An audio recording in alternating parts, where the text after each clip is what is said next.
Main event of the evening.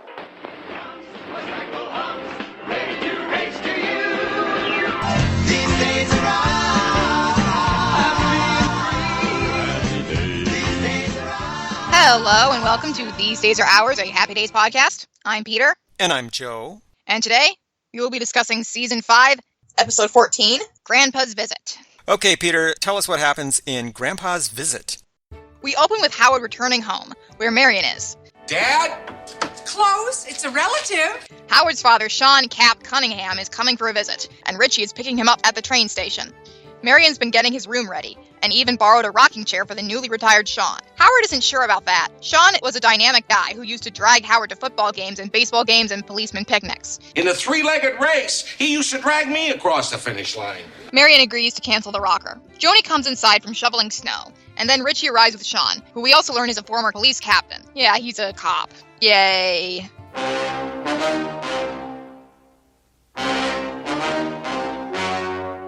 He happily greets his family, including Howard, who he calls Sonny. Howard, who is 47 years old, doesn't care for this, but he tells his father he looks terrific. All Sean can say back is, "Well, at least you retained your hair." I don't know what he's talking about. Tom Bosley is a very good-looking man. Fonzie arrives.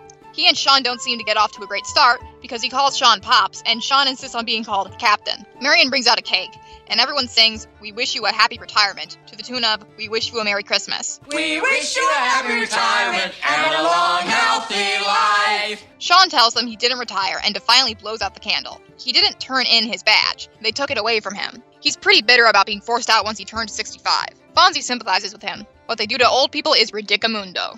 Howard says it doesn't matter anymore. Marion adds that she's contacted several senior citizens groups, and Richie entered Sean in the Shuffleboard Olympics. He could even meet a few senior ladies, according to Joni. Sean makes his disgust clear. I have no intention sitting on my rump playing checkers with a bunch of decrepit old men. Not of the senior ladies, though. He likes that idea, and says he's going to find a job. Richie suggests Sean help Howard at the hardware store. Sean would rather eat bark. Fonzie offers Sean a part-time position at the garage until he finds something better. Sean loves the idea, and Fonzie says he can start tomorrow. The next day, Sean joins Fonzie and Chachi at the garage, but he keeps getting in Fonzie's way. Then he answers the phone and hangs up on one of Fonzie's girlfriends. Some girl talking crazy. What do you mean, talking crazy? What do you mean? You want to talk to Sugar Lips. Fonzie, aghast, sends Chachi to apologize on his behalf. Later, Sean ruins the engine they're working on by causing it to explode. I've never seen one do that before. That night, Fonzie talks to Howard about Sean's first and last day of work. Fonzie has to fire him because Sean is driving him wacko. Howard says his father is used to being in charge, and he means well. Fonzie understands and likes the guy. In fact, he doesn't have the heart to tell Sean. Howard agrees to fire his father or Fonzie. When Sean gets home, Howard is about to fire him, when Sean takes off his coat to reveal he's joined the campus police at Richie's college. He doesn't know how to tell Fonzie he's quitting. He's quitting, though, so Howard magnanimously agrees to tell Fonzie for him. A week later at Arnold's, Al is scolding Potsy and Ralph for bringing a goat into the building. Now, wait a minute, guys. I got a rule around here. No shoes, no shirt, no service. He's the mascot of a rival fraternity. Richie runs in, warning them Sean is on his way, and Potsy, Ralph, and the goat hide in the bathroom. Richie introduces his grandpa to Al, and they bond over their large noses. Fonzie shows up, and goes into his office in the men's room. Then he immediately leaves, and makes Ralph and Potsy come out too, and bring their new friend. No goats in my office.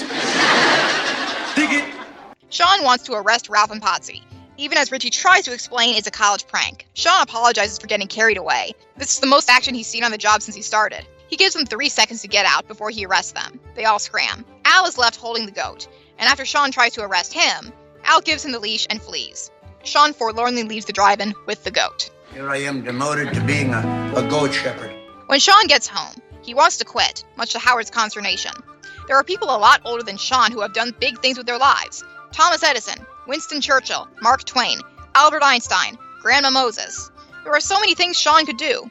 Learn real estate, go back to school, become an accountant. Sean still insists they won't hire anyone over 45. Howard suggests Sean spend the rest of his life sitting in the park and feeding pigeons. Maybe you can find somebody else to chip in with you. Get bulk rate bird seed. If anyone asks Howard what happened to his dad, Howard will say he just gave up. A few days later at Arnold's, Richie's band finishes Tequila before Richie makes a lame joke about someone's beetle running off with a ladybug. But you said it was a surefire joke. It is if you wear a rubber nose. Sean shows up. He's performing later. After a quick exchange with Richie, he rushes into the men's room to get ready. Richie interrupts Fonzie's date with 3 girls. He's worried about Sean. What if he embarrasses himself? Fonzie promises to make sure nobody laughs at Richie's grandfather. Just to ensure that nobody laughs, I'm going to go to the booths and I'm going to say, don't laugh. Howard, Marion, and Joni arrive as Al announces Sean's performance. He comes on stage and recounts his visit to Pfister Retirement Home and all the talent there being wasted away. He brings in a band. Raymond Brown on piano, age 71. Frenchie LaSalle on banjo, age 68. Russell Weathers on bass, age 70. Bill Stump on trumpet, age 66. Pete Collins on trombone, no age given. And looking very relaxed, Adolf Hitler on vibes. Nice. And Sylvester Rice on drums, age 67. They launch into a rendition of Way On Down in New Orleans. Way down yonder in New Orleans, in the land of dreamy dreams. And they finish to raucous applause. Sean thanks the audience, and then announces their group has been booked for an extended tour of East Sheboygan. He dedicates his next song to a very special person who convinced this tired old man to start life anew, and launches into Sonny Boy. Their final song of the night is When the Saints Go Marching In. Dad, you sang terrific. Come on, I want to take you down and show you the hardware store. Sonny, I'd rather eat bark, I know. Thank you, Peter. That was Grandpa's Visit, which first aired January 3rd, 1978. This was the first Happy Days episode of the new year after 2 weeks off. That night, Happy Days served as the lead-in to an episode of Fish, the spin-off of Barney Miller starring Abe Vigoda. Didn't our own children make me nervous? Here, so what would I do with other people? And delinquent other people? CBS had a new episode of The Fitzpatricks in which young Jack Fitzpatrick, played by Jimmy McNichol, begins a work-study program but finds his boss is cheating the customers. Man from Atlantis was not on that week. NBC was airing a special called Medicine in America, Life, Death, and Dollars, hosted by Tom Snyder instead. I've become mildly obsessed with Man from Atlantis in the last few weeks because it just sounds so bonkers. A NASA space probe returns bearing the killer spores, and they've got Mark Harris, the man from Atlantis. Grandpa's Visit was directed by Jerry Paris, and it was written by a guy named George F. Slavin. This was George's only Happy Days script and one of his relatively few sitcoms. Highly decorated for his service in World War II, George started writing low-budget movies, mainly westerns and action films, in the late 1940s. In the mid-50s, he moved mostly to television. His credits there include Bronco. Bronco, Bronco, tearing across the Texas plain. Bronco, Bronco, Bronco Lane. Cheyenne, Combat, Maverick, and Bonanza, but he also wrote for Love American Style and The Flying Nun. As for guest stars this week, well, obviously the entire episode is built around Danny Thomas as Sean Cunningham. Enough with the introductions. Let's have hugging and kissing. An extremely successful stand-up comedian turned actor, Danny is well known for his long-running family sitcom Make Room for Daddy. He went on... I'm sorry. I know that title is completely innocuous, but I think daddy is one of those words that has been forever ruined by the internet. It's one of many words they've ruined. He went on to produce such series as The Andy Griffith Show and The Dick Van Dyke Show. Andy Griffith was actually a spin-off of Make Room for Daddy, wasn't it? It was indeed. Wait till I get in front of the Justice of the Peace. I'll give him a piece of my mind. I'll tell him what kind of an officer he's got working for him, a Jesse James with a badge. Well, I reckon you can tell the Justice of the Peace if you want to. Well, I reckon I won't do. Beyond that, Danny is widely known for his philanthropic work, specifically founding St. Jude's Children's Research Hospital, which specializes in pediatric cancer. The original St. Jude's was founded in 1962 in Memphis, Tennessee. There are now 8 other St. Jude's across America. Danny Thomas is the father of actress Marlo Thomas of That Girl and TV producer Tony Thomas from The Golden Girls and other shows. So, Peter, what did you think of Danny Thomas as Sean Cunningham? I thought he was delightful. I wish that his character had not been a cop, but I really liked Danny Thomas's performance. I thought he was very good at being kind of gruff, but not without warmth.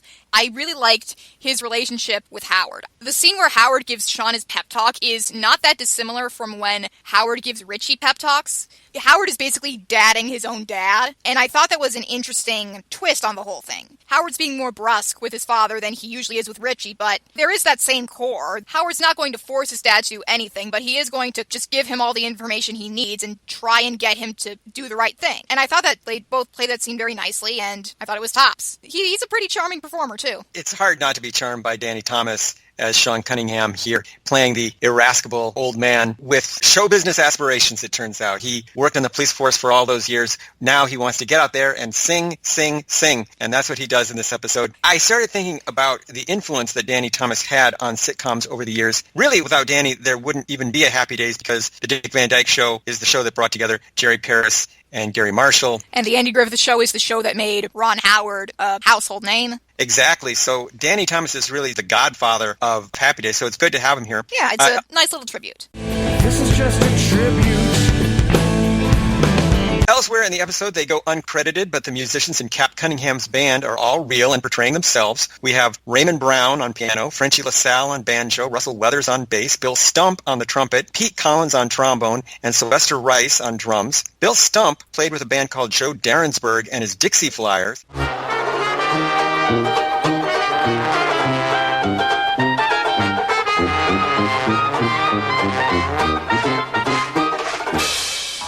And Sylvester Rice was a Milwaukee-based drummer and bandleader, best known for organizing an all-girls swing band known as the Harlem Playgirls. Well, why don't you and the girls warm up with a jam session? This was one of the rare times on Happy Days when we're hearing entirely live music. They're really good. They are, and they really give a lift to this episode. Something that I couldn't help but notice was that about half the band are black, and I found that mostly noticeable because Happy Days is set in the 1950s, and Sean mentions that he found them all at the Pfister retirement home. Would that have been a common thing in the 1950s? Would retirement homes have been fully racially integrated? Because that seems slightly unlikely to me, especially since Milwaukee was and is very segregated. I think this was an example of Happy Days just putting out a search for jazz musicians that were available for shooting that were in their 60s and 70s. I don't think they took the race into account when they were casting, although that would have been an interesting story. Mm-hmm. As for songs, this episode is practically a musical. We have We Wish You a Happy Retirement, sung to the tune of We Wish You a Merry Christmas, performed by Aaron Moran, Marion Ross, Ron Howard, and Tom Bosley. It's an English Christmas carol of unknown origin, popularized in 1935 by composer Arthur Worrell. We have The Night Paddy Murphy Died, performed by Danny Thomas. This is a folk song from Newfoundland, describing the antics of a man's friends at his wake. Oh, the night that Paddy Murphy died is a night I'll never forget. Some of the boys got loaded drunk and some ain't sober yet. This was the one scene where Danny Thomas was putting on an Irish accent. He doesn't use it for the rest of the episode, but when he sings the song, he does it in an Irish accent, and then he talks in an Irish accent afterwards. For goodness sakes, say something. And you thought that he was going to actually be Irish? They don't really make a big deal of the Irish heritage of the Cunninghams. They're pretty fully assimilated into whiteness. We also have Tequila, performed by Richie's band. That was a #1 hit for the Champs in 1958. Way Down Yonder in New Orleans is performed by Danny Thomas. This was a popular song first published in 1922 and promoted as a Southern song without a mammy, a mule, or a moon. Sonny Boy is performed by Danny Thomas. It was originally written in 1928 and was popularized by Al Jolson. Climb up on my knee, Sonny boy. Though you're only 3, Sonny boy. When the Saints Go Marching In is performed by Danny Thomas. That's a Christian spiritual that goes back to the early 1900s. It became a jazz standard thanks to Louis Armstrong. There's no one set of lyrics, I found out, and you just kind of change the lyrics depending on who's performing it. But some of the verses absolutely get apocalyptic. One of them is, when the moon turns red with blood. Oh my God, I love that. Cultural and historical references for the week. That establishing shot we see at the beginning of the episode is recycled from Time Capsule. You can still see the billboard advertising Jackeen's, a Philadelphia-based producer of alcoholic beverages founded in 1884. Joni calls Howard Diamond Jim. James Buchanan Brady, better known as Diamond Jim, was a wealthy American businessman of the so-called Gilded Age of the late 1800s. He made his money in the railroad business and in shady stock deals, and he spent lavishly on jewels, especially diamonds. Now he owns half of Montana. They all call him Diamond Jim. Sheboygan, Wisconsin is mentioned a lot in this episode. Sheboygan is a town of about 50,000 people. It's located 60 miles due north of Milwaukee on Lake Michigan, and it's about an hour's drive by I-43. We already love Sheboygan for its gorgeous waterfront, sandy beaches, and coastal vibe. But what happens in this lakeside town when the temperatures take a dip? Danny Thomas was exactly 65 years old when he made this episode. He turned 66 3 days after it aired. In case you're wondering, he was only 15 years older than Tom Bosley, and neither of them was Irish. In fact, Danny's Lebanese heritage was a mainstay of his act. His real name was Amos Yacoub, and he grew up in a section of Toledo, Ohio, populated by Lebanese and Syrian immigrants. It was known as Little Syria. In the episode, if you do the math, Sean Cunningham was 18 when he had his first child. Yeah. Wow. Also, Howard mentions that he's 47, but in an earlier episode, he celebrated his 45th birthday, and I think that episode only took place a year before, because Joni was 14 in that episode, and she's 15 in this season. So I guess this is another example of time being weird on Happy Days. Time is eternally weird on Happy Days. See what's become of me. Speaking of ages, though, 65 became the official retirement age in America in 1935 when it was selected by the Committee on Economic Security. It was a way of getting employees out of the workplace so that younger ones could come in. Well, you guys make a great team. Yeah, right, like Abbott and Costello. Bud Abbott and Lou Costello were a popular comedy team of the 30s, 40s, and 50s. They began in vaudeville in 1935. They debuted on radio in 1938 and then in film in 1940. Throughout the 40s and the early 50s, they were among the most popular and the highest paid entertainers in all of America, making dozens of classic films, including Buck Privates and Abbott and Costello Meet Frankenstein. Howard lists off a bunch of elderly role models for his father to follow. Thomas Edison started his inventing career when he was in his early 20s, and his most productive years were between 30 and 50, so not a great example. Winston Churchill, however, became Prime Minister of England when he was in his mid-60s. Much better example. Mark Twain kept writing until the end of his life, but the stuff that we really remember, Tom Sawyer, Huck Finn, etc., was written in his 40s. So he's kind of a medium good example. And also, he only kept writing later in life because he had made a bunch of bad business decisions, and also he was extremely depressed and angry at that time because of the death of his child. I'm not sure if you could really call his later writing anything to aspire to, even if some of it is pretty interesting. Albert Einstein's real breakthrough came when he was 26 years old. He had a Nobel Prize by 43, so maybe not a great example. Way to go, Einstein! Anna Mary Robertson Moses, better known as Grandma Moses, was a celebrated folk artist from New York who began painting at the age of 78. Howard says 65, but she actually started at 78. She died at the age of 101 in 1961, so she would have still been alive when this episode was taking place. We're still in late 1959, is that correct? I think so, because I remember that there is a later episode where it's explicitly after New Year's and they keep bringing up that it's the 1960s now. There's a reference to the Beetle, the car. The Volkswagen Beetle debuted in 1935, and it was first sold in America in 1949, but it achieved its greatest popularity here in America during the 1960s. Believe it or not, we have over a mile of inspectors at the Volkswagen factory. More than 7,000 men who have only one job, to keep an eye on the way Volkswagens are made. Fonzie is correct. The song that Gramps was singing to Richie and Joni is called Tippy Tin. It was recorded in 1938 by Horace Heidt. Other versions are by Guy Lombardo, Bing Crosby, and the Andrews Sisters. Tippy tippy tin, tippy tin. Tippy tippy time, tippy time. Danny Thomas sang as part of his nightclub act, and he released numerous albums and singles of music between the 1950s and the 1970s. He even starred in a remake of The Jazz Singer in 1952. Did he put blackface on in the Jazz Singer remake? He did not. Oh, good. Other observations this week. This episode is a real Happy Days rarity, a non-Christmas episode featuring snow or weather. Yeah. You don't normally get weather in a Happy Days episode unless they really need it for the plot. And it's not even plot necessary here. It's just incidental. It is. Good for you, Happy Days. Amundos of the week, there's just one, Ridic Amundo. And this episode was a first in a bad way. They actually put replacement music in for a song performed by Richie's band. There is no tequila in my version. They just play this 70s sounding music.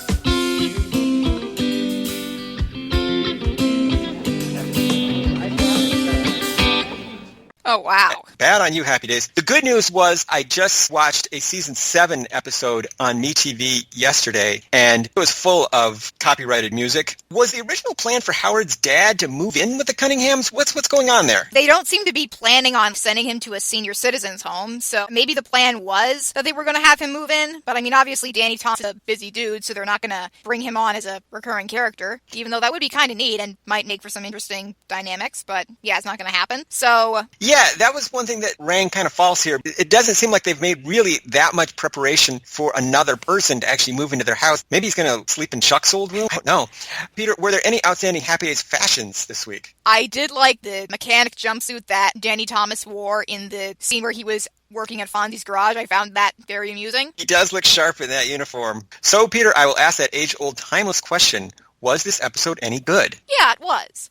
It suffers from feeling a little bit inconsequential, like we've never had Sean mentioned before and he's never going to show up again, but it was enjoyable seeing him show up, and I liked his dynamic with Howard a lot, and I did really like his musical performances at the end. So, yeah, this is a pretty fun episode. I wish that he was not a cop. I think we've had enough sympathetic cops in media for a while. Well, at least in this episode, he ends up as a lounge singer, so I guess that's a step up. I would say that it works really well as a standalone episode of Happy Days. It's an enjoyable half hour of television. If I have any problem with it, is that you've now committed to Howard's dad being Danny Thomas, who's obviously not going to be there ever again. So you've closed off a whole wing of potential stories. Yeah, plus it's pretty heavily implied that Howard's mother is dead, because Sean seems pretty interested in the senior ladies, and there's no sign of what might have happened to Howard's mom. I only wish that Happy Days had done some long-term planning in regards to Howard's parents so that they could be an ongoing part of the series. I don't think the Happy Days writers planned out much in advance. They're just making it up as they go along. I suspect cocaine might have been involved because it was the 1970s and everyone was on cocaine. I'm not impugning the reputation of the Happy Days writers. I'm just saying that it's likely that someone was on cocaine at some point. This is just a standalone episode, and it doesn't really have any impact at all on long-term Happy Days continuity, but they really didn't even think about long-term continuity. They are just trying to get along 1 week at a time or one show at a time, and they didn't imagine people years later watching the show in sequence and reviewing it. Individual episodes of TV shows really didn't even get reviewed that much back in the 1970s. Generally, it's just, let's have some fun this week and press the reset button,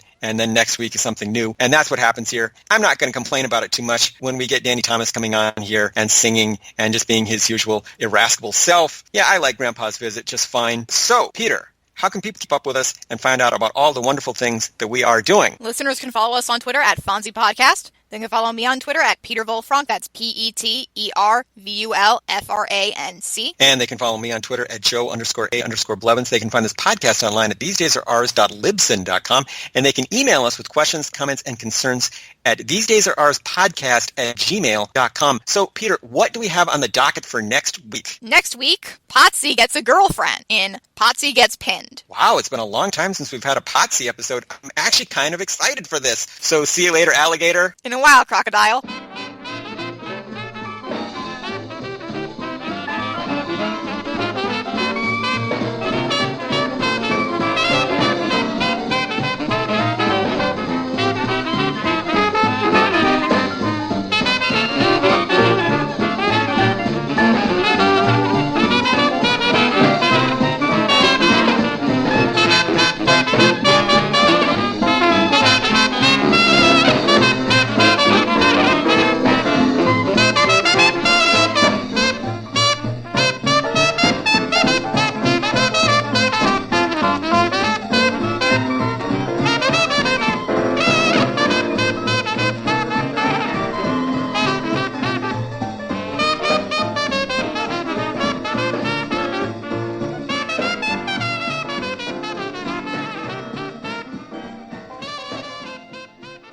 The Skype ringtone used to be so threatening sounding. They've made it sound nicer in recent years. Yeah, they've really neutered it. The old one sounded like a Metallica song. There's a specific Metallica song that it sounded like.